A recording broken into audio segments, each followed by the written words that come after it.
I think it's a really childish attitude to say no to life with all its pain, you know?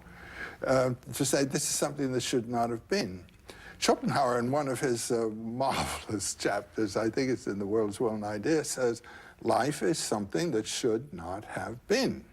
It is, in its very essence and character, a terrible thing to consider, this business of living by killing and eating. I mean, it's in sin in terms of all ethical judgments all the time. As Zorba says, you know, trouble? Life is trouble. That's it. Only death is no trouble. And when people say to me, you know, do you have optimism about the world, you know, how terrible it is? I said, yes, just say it's great.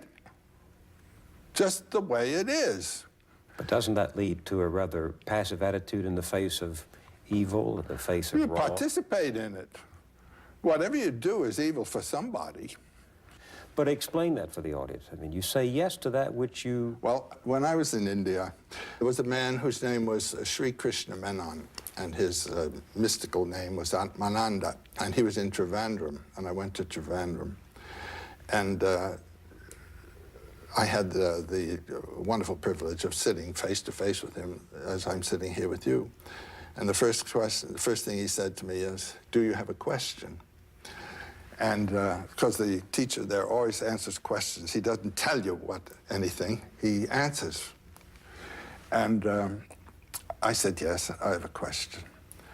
I said, since in Hindu thinking, all the universe is divine, is a manifestation of divinity itself, how could we say no to anything in the world? How could we say no to brutality, to stupidity, to vulgarity, to thoughtlessness?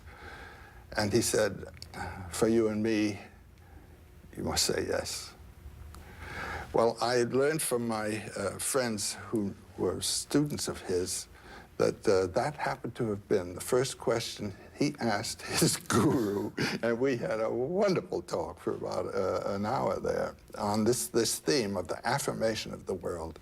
And it confirmed me in a feeling I had had that who are we to judge? And it seems to me that this is one of the great teachings of Jesus. Well,